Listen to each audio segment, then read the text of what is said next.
Welcome to our channel. నేను మీ వెంకట్. ఈ రోజు మనతో పాటు ప్రొఫెసర్ గాలి వినోద్ గారు మనతో పాటు ఉన్నారు. చాలా విషయాల గురించి మాట్లాడింది సార్ తోని. సార్ నమస్తే సార్. నమస్తే అమ్మా. బాగున్నారు సార్? బాగుంది సార్. గత వారం రోజుల నుంచి ఎవరైతే ప్రవీణ్ ప్రగడాల ఫాస్టర్ గారి గురించి చాలా రకరకాలుగా వినిపిస్తుంది. మనకి ఏంటంటే ఇప్పుడు విజయవాడకి అతను వెళ్ళక ముందే ఆల్రెడీ ఒకసారి రోడ్డు ప్రమాదం జరిగినట్టు తెలుస్తుంది. అతను ఆల్రెడీ డ్రింక్ చేసి కూడా ఉన్నాడని చెప్పి అంటున్నారు. దీనిపై మీరు ఏమంటారు సార్? అంటే ఇప్పుడు వాస్తవాలు పోలీసులు చెప్పాలి. పోలీసులు కూడా ఏంటంటే వాస్తవాలు చెప్పట్లేదు అని చెప్పేసి క్రైస్తవ సంఘాలు ఆరోపిస్తున్నాయి. సో ఏది ఏమైనప్పటికీ అక్కడ అది వేరే వాళ్ళు హత్య చేశారు 7గురు. అది కూడా బీహార్ వాళ్ళతో హత్య చేయించారు. విజయవాడలో జరిగింది ఈ పరిణామం అంతా. అక్కడికి వెళ్ళి వేరే అంటే అతని రూపంలో అతను బట్టలు వేసుకుని ఇంకో అతను డ్రైవ్ చేశాడని చెప్పేసి ఆరోపణ చేస్తున్నారు అంతా. సో వాస్తవాలు అనేటివి చివరికి తేల్చాల్సింది వీళ్ళే, పోలీసులే.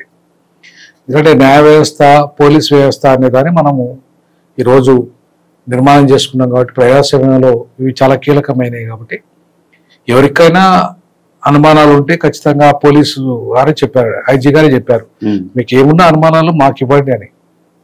సో కాబట్టి ఆ అనుమానాలన్నీ కూడా వారికి ఇస్తేనే బెస్ట్. ఇప్పుడు బయట ఏదో సోషల్ మీడియాలో మాట్లాడినంత మాత్రాన అది వాస్తవాలు అవునా కాదనేది మనం జడ్జి నిర్ణయించలేరు కదా. జడ్జి గారు నిర్ణయించి ఎవరి ద్వారా నిర్ణయిస్తారు? ఎక్కడైతే పోలీస్ వాళ్ళు ఇచ్చే ఎవిడెన్స్ మీద ఉంటుంది అది. సో కాబట్టి అపోజిషన్ ప్రాసిక్యూషన్ కూడా ఉంటుంది. సో మీరు ఏదైనా ఉంటే నాకు ఇవ్వండి అని చెప్తున్నాడు ఆయన, పోలీసే చెప్తున్నారు. కాబట్టి మీకు ఏ ఆధారాలు ఉన్నా, ఎవరి దగ్గర ఎట్లాంటి ఆధారం ఉన్నా నాకు ఇవ్వండి అన్నప్పుడు మరి అక్కడికి ఇస్తే బెస్ట్ కదా. ఇచ్చేసి ఇది మీదగా వాళ్ళు ఇది మేము సేకరించిన ఆధారం, మా దగ్గర ఆధారం అని చెప్పి చెప్పచ్చు. కానీ అంతేగాని ఖాళీ సోషల్ మీడియాలో లీక్ అయినంత మాత్రాన ఇవాళ రేపంతా మార్ఫింగ్ కూడా ఉంటుంది సోషల్ మీడియాలో. కాబట్టి ఈ సోషల్ మీడియానే పూర్తి స్థాయిలో నమ్మలేము కదా. కాబట్టి అట్లాగే పోలీసులు ఇచ్చింది కూడా కరెక్ట్ టైం కూడా నమ్మలేము. సో అల్టిమేట్ గా నమ్మాల్సింది ఎవరంటే న్యాయ వ్యవస్థ. న్యాయ వ్యవస్థ ఇవన్నీ విన్న తర్వాత, పోస్ట్ మార్టం రిపోర్ట్ చూసిన తర్వాత, చివరికి మ్యానిపులేషన్ ఏమైనా జరిగిందా లేదా, బయట వాళ్ళు ఎవరైనా ఇన్వాల్వ్మెంట్ ఉన్నారా ఈ హత్యలో లేరా అని చెప్పి, లేదా యాక్సిడెంట్ అయినా. సో ఇవన్నీ కూడా తేల్చాల్సింది పూర్తిగా లాస్ట్కి న్యాయ వ్యవస్థ. కాబట్టి ఇప్పటికీ కూడా మనకు న్యాయ వ్యవస్థ మీద నమ్మకం ఉంది. చాలా విషయాలలో న్యాయ వ్యవస్థ చాలా వరకు న్యాయం చేసిందని చెప్పుకోవాలి. బట్ దళితుల విషయంలో చాలా వరకు అన్యాయమే జరిగిందనేది మనకు చాలా కేసులలో, కారంచేడు, చుండూరు, పదిరికుప్పం ఇట్లాంటి కేసులలో చాలా కేసులలో అన్యాయమే జరిగింది, మనకు తీర్పు సరిగా రాలేదని అన్నారు కదా. మరి దళితుడైన ప్రవీణ్ పగడాల విషయంలో కూడా అదే జరుగుతుందేమో, లేదా జరగకపోవచ్చు, న్యాయమే జరుగుతుందేమో. అంతా కూడా కాలం నిర్ణయిస్తుంది. సో కాబట్టి ఇప్పటికైనా నేను ఒక లా ప్రొఫెసర్గా న్యాయ వ్యవస్థను ఖచ్చితంగా నమ్మాలి. నమ్ముతా కూడా ఖచ్చితంగా పోలీసులు నిష్పక్షపాతంగా ఎవరి దగ్గర ఆధారం ఉన్నా స్వీకరించి ఆ ఆధారాన్ని ప్రొడ్యూస్ చేసి తప్పకుండా అక్కడ నిజాలు ఒకవేళ ఆయన యాక్సిడెంట్లో చనిపోయిందంటే ప్రూవ్ చేయండి, లేదా ఆయన హత్య చేశారు ఎవరంటే ప్రూవ్ చేయండి. చేయాల్సిన బాధ్యత పూర్తిగా పోలీసులది. దగ్గర పోలీసు వాళ్ళు 200-300 సీసీ కెమెరాలను పరీక్షించినట్టు తెలుస్తుంది. ఏదైతే విజయవాడకి రాకముందే ఆల్రెడీ ప్రమాదం జరిగింది, బుల్లెట్ బండికి మన హెడ్ లైట్ కూడా లేదు అని చెప్పి అంటున్నారు. ఒక ఎస్ఐ గారు కూడా, ట్రాఫిక్ ఎస్ఐ గారు కూడా మాట్లాడారంట అతనితో. అదే ట్రాఫిక్ ఎస్ఐ గారు ఇంకో వీడియోలో చెప్పారు అట్లాంటి తాగలేదు ఆయన, అట్లాంటిది ఏం తీసుకోలేదు అని ఇంతకుముందు ఒక వీడియో కూడా రిలీజ్ చేసినట్టు ఉన్నది. మరి కొంతమంది నడిపారంటున్నారు. సో కాబట్టి అదే అల్టిమేట్ గా ఎవరు ఎవరిని చేయాలి అంటే పోలీసులు కదా చేయాల్సింది, నిర్ధారించాల్సింది పోలీసులు. కాబట్టి సో పోలీసులు ఖచ్చితంగా ఈ విషయంలో ఒక సీరియస్ గా తీసుకోవాలి. ఎందుకంటే ఇది ఒక సెన్సిటివ్ ఇష్యూ, ఒక మత సంబంధమైన ఇష్యూ. కాబట్టి సో సెన్సిటివ్ ఇష్యూస్ ఎప్పుడు కూడా పూర్తిగా ఒక మతాలను, విద్వేషాలను రెచ్చగొట్టేటట్టు ఉండదు. సో ఈ ఒక మతాన్ని నా దృష్టిలో అన్ని మతాలు సమానం. సో కాబట్టి ఏ మతం గొప్ప కాదు, ఏ మతం తక్కువ కాదు. కాబట్టి మానవత్వం అనేది చాలా ఇంపార్టెంట్. ఒక మనిషి చావడం అనే దాన్ని మనం ఎక్కువగా సీరియస్గా తీసుకోవాలి. దాన్ని చావడానికి యాక్సిడెంట్ బాధ్యుడు అయితే ఎవరేం చేయలేరు, దానికి ఆయనే బాధ్యత వహించాల్సి వస్తుంది. సో లేదంటే కుదిన కారు కుదింది ఏదో అది బాధ్యత వహించాల్సి వస్తుంది. ఎస్ఐ గారు చెప్పిన ప్రకారం అలాగే ఒక హోటల్కి సంబంధించిన ఒక అబ్బాయి కూడా చెప్పాడు, అతనికి బండి నడిపే ఓపిక కూడా లేదు, ఒక 3 గంటలు పార్క్ లో కూడా పండుకున్నాడు. అదే ఇప్పుడు ఫేక్ అని చెప్పి అంటున్నారు కదా వీళ్ళు.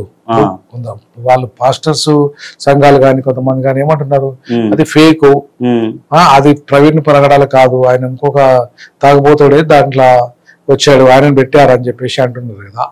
సో వాస్తవం ఏంది అనే దాన్ని మనం గమనించాలి. ముఖ్యంగా కొంతమంది ముందే ఆయన అంటే ఇంకా పోలీసు వాళ్ళు ఏమో ప్రకటించక ముందే ఆయన తాగి చచ్చిపోయిందని కొంతమంది ప్రకటించారు. సరే తాగి చచ్చిపోయింది అన్నారు, యాక్సిడెంట్ లో తాగి చచ్చిపోయింది అన్నారు. అంటే పోలీసు వాళ్ళు చెప్పకముందు వీళ్ళకడ తెలుస్తుంది తాగి చచ్చిపోయిందని. అసలు ప్రవీణ్ పగడాల గారిని హత్య చేయాల్సిన అవసరం ఎవరికి ఉంటది? ఇప్పుడు ఒరిస్సా నుంచి కూడా పిలిపించారు, కొంతమంది కిల్లర్స్ వచ్చారని చెప్పి కూడా అంటారు. అసలు ఎవరికి అవసరం ఉంది? అదే మిస్టరీగా ఉంది. ఇప్పుడు ల్యాండ్ విషయంలో జరిగిన గొడవన ఆయన ఏదో 5 కోట్లు పెట్టి ఒక ల్యాండ్ తీసుకుంటుండు, బైబిల్ కాలేజ్ పెట్టడానికి అనేది ఆ అంశం ఏదైనా చర్చగా వచ్చిందా? దాంట్లో ఏదైనా గొడవలు అయినాయా?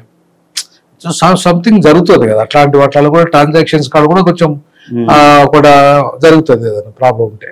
అదేమైనా జరిగిందా? లేదంటే ప్రవీణ్ గారు ఈయన మత బోధకుడు, బాగా విస్తృతంగా ప్రచారం చేస్తున్నాడు, మత మార్పులు చేస్తున్నాడు అని చెప్పి పడని హిందుత్వ సంఘాలు కొన్ని చేశాయా? దీని వెనుక ఉన్నాయా? అట్లా ఎట్లాగే ఒక షమి అనే ముస్లిం అతనికి కూడా గతంలో ఏదో ప్రాబ్లం మధ్యలో గొడవలు అతను వివరించాడు సార్, నాకు ఎలాంటి సంబంధం లేదు, అతను కొన్ని విషయాల్లో మాట్లాడిన దానికి నేను మాట్లాడవలసి చెప్పాడు. తెర మీదకి వచ్చింది కదా. ఇట్లా రకరకాల ఊహాగానాలు వస్తున్నాయి కాబట్టి సో వాటి అన్నిటికీ సమానం చెప్పాల్సింది పోలీసులే, రాష్ట్ర ప్రభుత్వం, అందులో హోమ్ మినిస్టర్ అనిత గారు దళితురాలు. సో కాబట్టి పూర్వపు క్రిస్టియన్ అని కూడా చెప్తున్నారు. సో కాబట్టి వారు బాధ్యత ఎక్కువ తీసుకోవాలి. ముఖ్యమంత్రి గారు ఎట్లా ఆయన పోలీస్ ఆఫీసరే చెప్పాడు కంటిన్యూగా, సార్ ముఖ్యమంత్రి గారు దీన్ని పర్యవేక్షిస్తున్నారు ఈ కేసులని. సో కాబట్టి ముఖ్యమంత్రి గారే స్వయంగా ఇన్వాల్వ్ అయ్యింది కాబట్టి హోమ్ మినిస్టర్ గారు సీరియస్గా ఇంకా దీన్ని తీసుకొని ఖచ్చితంగా ఇది ఆ ప్రవీణ్ పగడాలలో ఏం జరిగింది, న్యాయం యాక్సిడెంటా హత్యనా ఏదో ఒకటి తొందరగా తెలిస్తే ఇప్పుడు జనాలకు కూడా ఒకటి ఉంది కదా, ఇప్పటికే పలు అనుమానాలు వ్యక్తం చేసి పలు వీడియోలు, చాలా వీడియోలు మామూలుగా వస్తున్నాయి, అసలు ఫోన్ తెరిస్తే చాలు అవే వస్తున్నాయి. కాబట్టి దీంట్లో ఇమీడియట్లీ ఇంకా జాప్యం చేయకుండా పోస్ట్ మార్టం రిపోర్ట్ త్వరగా తెప్పించి ఏం జరిగిందో చెప్పి, అయితే పోస్ట్ మార్టం రిపోర్ట్ లో కూడా ఆయన తాగి ఉండే ఒకవేళ వచ్చే అవకాశం ఉంటది, ఎందుకంటే బలవంతంగా శవం ఆయన బలవంతంగా తాగిపించింది అనేది కూడా అంటున్నారు. ఒకవేళ ఆయన బలవంతంగా కొట్టి తాగిపించారంటే అప్పుడు ఒకవేళ కొట్టి తాగిపించినా కూడా బాడీలో ఉంటుంది ఆల్కహాల్ ఉంటుంది కదా, కాబట్టి అట్లా కూడా మరి బాడీలో ఆల్కహాల్ కూడా ఉంది కాబట్టి ఆల్కహాల్ వల్ల చనిపోయింది అనేది కూడా రిపోర్ట్ వస్తాయి కదా. సో వీటన్నిటి దృష్ట్యా మొత్తంగా పోలీసులు అయితే చాలా సీరియస్ కష్టపడుతున్నారు ఆ విషయంలో. వాళ్ళని మనం ఏం పెద్దగా శంకించాల్సిన అవసరం లేదు. బట్ రాష్ట్ర ప్రభుత్వం కూడా ఇంకా కొంచెం సీరియస్ గా తీసుకొని ఈ కేసును తొందరగా దీనికి ఏమన్నా చిక్కుముడి ఇప్పగలిగితే కొంచెం వాస్తవాలు ఇందాక బయటకు వస్తాయి. కాకపోతే కొన్ని రోజులు ఉంటుంది, ఫ్రస్ట్రేషన్ అనేది ఉంటుంది కామన్ గా. ఇక్కడ ఒక పెద్ద లక్షలాది మంది వేలాది మంది ఫాలోవర్స్ ఉన్న నాయకుడు కాబట్టి, ప్రీచర్ కాబట్టి, బోధకుడు కాబట్టి కొంచెం ఎట్లయినా బాధ ఉంటదని కాదు. చాలా మంది తెలిసి తెలియక మొన్న ఎవరైతే ప్రవీణ్ పగడాల గారి ఆ చర్చిలో బాడీని పెట్టినప్పుడు కూడా చాలా మంది కొంచెం ఆవేశంగా పవన్ కళ్యాణ్ గారు చేపించారు. పవన్ కళ్యాణ్ గారికి సంబంధం ఏంటి? ఎందుకు పవన్ కళ్యాణ్ గారి పేరు తీసుకొచ్చారు చాలా మంది? అది కేపాల్ గారే అంటున్నారు ఆ మాట ఎక్కువ, మిగతా వాళ్ళకంటే కూడా. పవన్ కళ్యాణ్ గారికి ఏం అవసరం? అదే అది మరి పవన్ కళ్యాణ్ గారికి ఏం అవసరం ఉంటుంది అనే సనాతన ధర్మం పేరు మీద ఈ మధ్యలో తిరుగుతుండే కదా, దానికి ఏమైనా అడ్డం వస్తుందా? పవన్ కళ్యాణ్ గారు ఇంత సీరియస్ గా ఈయన బాగా అక్కడ ఆ ప్రాంతాల్లో చర్చిలు కట్టడము, లేదా బైబిల్ కాలేజ్ కట్టడము ఇట్లాంటివి చేస్తూ ఉంటే హిందూ మతానికి కొంత థ్రెట్ వస్తుంటది కదా.